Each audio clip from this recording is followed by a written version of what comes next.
Coming up on News 2. It has been a real traumatizing experience. Hear more about what St. Croix Senator Diane Capehart plans after she was robbed at gunpoint and carjacked. And an update on the trial of 2 people responsible for the unlicensed injections that killed 37-year-old St. Croix native KARIMA Gordon. Plus, the Nana Baby Children's Home on St. Thomas receives a huge donation.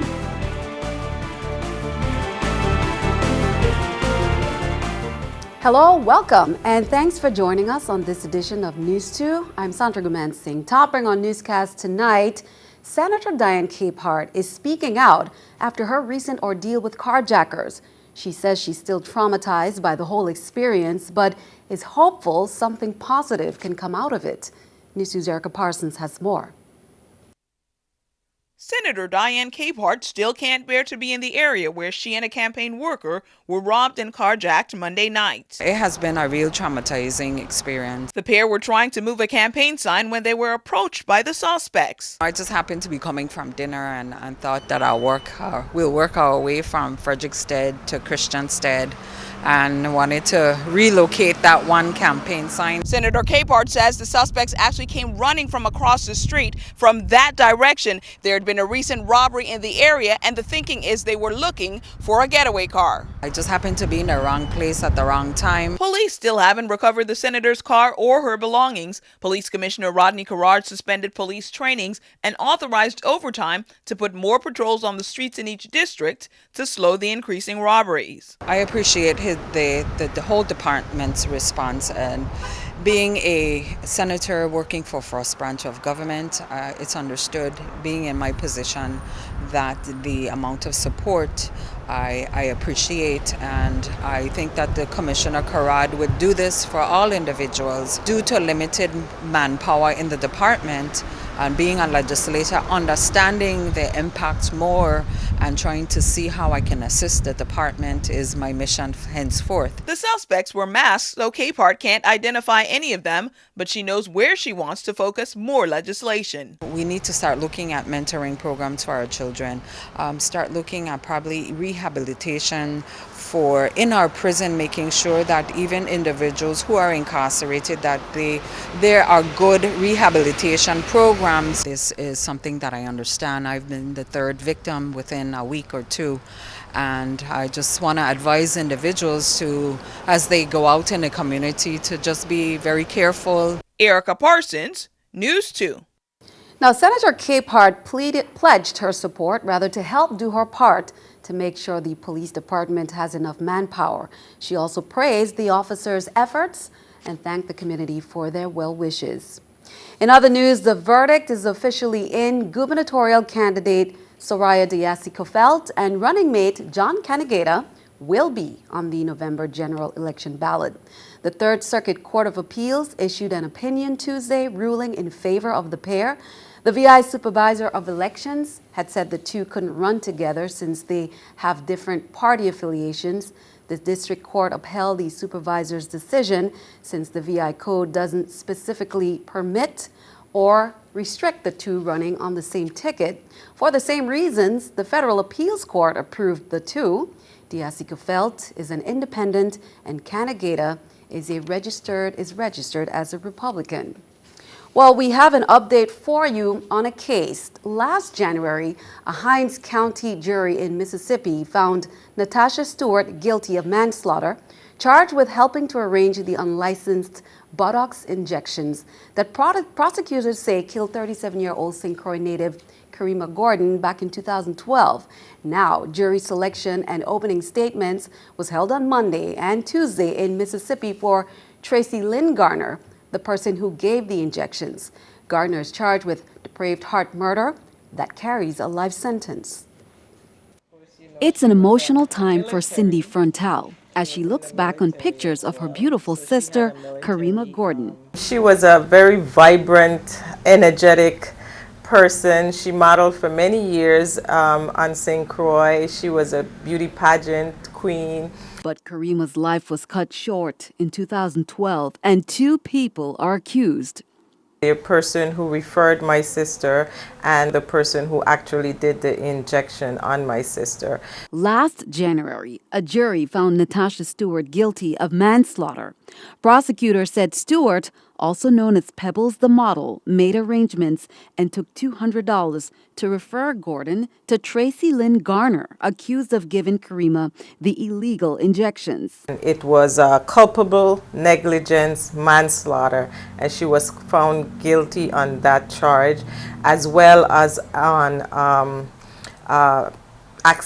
being an accessory. Tracy was born Morris Garner, but had gender reassignment procedures. After paying $1,500 for the procedure at a home in Jackson, Mississippi, KARIMA attempted to drive home to Atlanta, but became ill and died a few days later. We never expected it and never knew that something like that would occur. She was 37 when she died on March 24th, 2012. She left behind her son. He was 16 when she died, and you know, we're very heartbroken. We think of her every day. We still can't believe it actually happened. She was always the person that was the happiest and the friendliest, and just moved around and enjoyed life. And so the family, of course, took it extremely hard because it was something that you would say was very untimely. Now, Cyndee, who is back in court in Mississippi as Tracy Lynn Garner is on trial, is hoping to use this as an avenue. One may say, well, that was her choice. But I agree, it was her choice. However, she did not know that this would happen to her. And it's an illegal act that's taking place where people are given injections that are legal and not medically substantiated. So we want the death of my sister to not go in vain.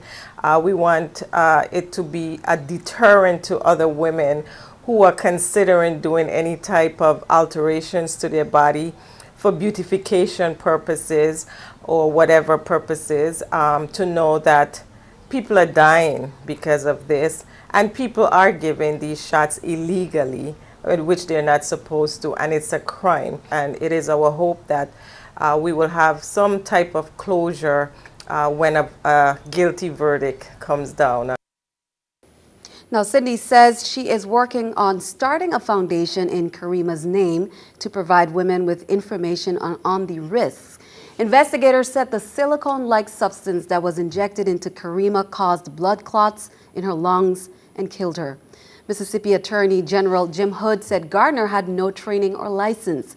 KARIMA drove to Mississippi with a friend to have the procedure, but became ill a few hours later. Her friend called Garner and asked what to do, and he told them to buy some cough medicine. KARIMA died at a Georgia hospital a few days later.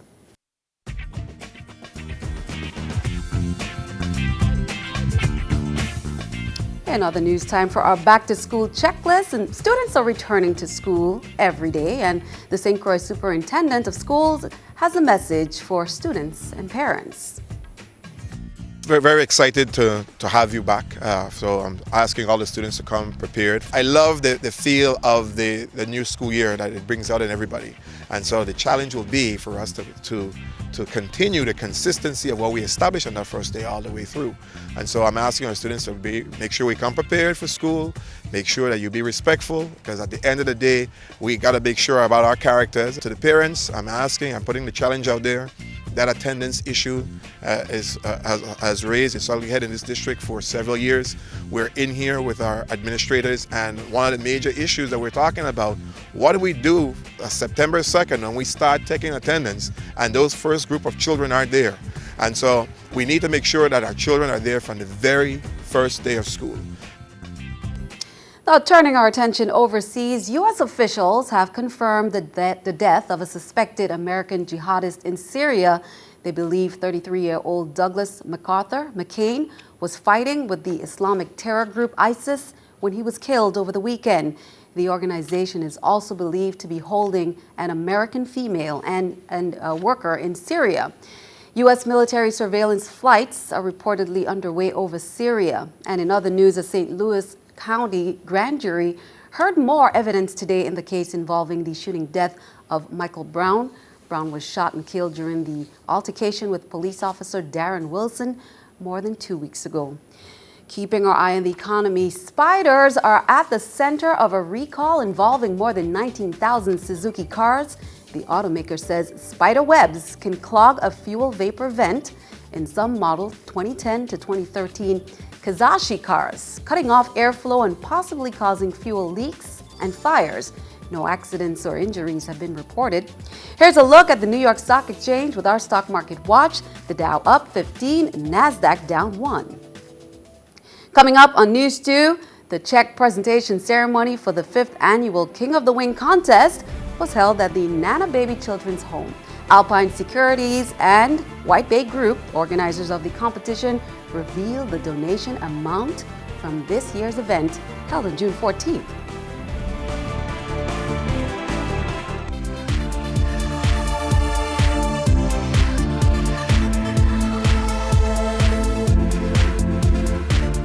It's time for our summer fun segment. Here is a nice spot to stop, relax, and take in the scenery and some photos. You can also learn a lot.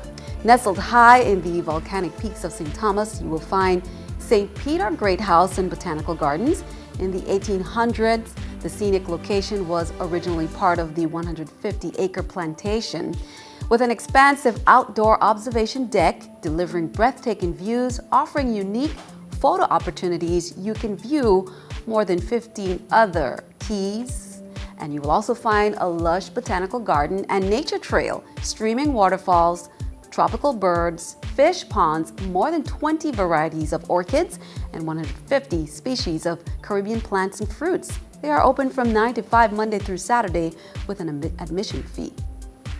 Well, Reichel Center is launching their season. You can join the Reichel Center on Thursday, August 28th at 5:30 p.m. as they launch their 2014-2015 season at the St. Thomas St. John Chamber of Commerce Business After Hours. Now, this is the largest Chamber Business After Hours reception of the year. The lineup has some of the world's most famous artists to ever perform. It's an opportunity for you to also renew your season subscriptions, enjoy complimentary hors d'oeuvres, the Chamber Bar. You can take advantage of the specials that they have. Again, be sure to check that out. You can call the Reichel for more information, 693-1550. The check presentation ceremony for the 5th annual King of the Wing contest was held on Wednesday. The recipient, the Nana Baby Children's Home and Estate 22 St. Thomas. ALPINE Securities and White Bay Group, organizers of the competition that was held on June 14th, revealed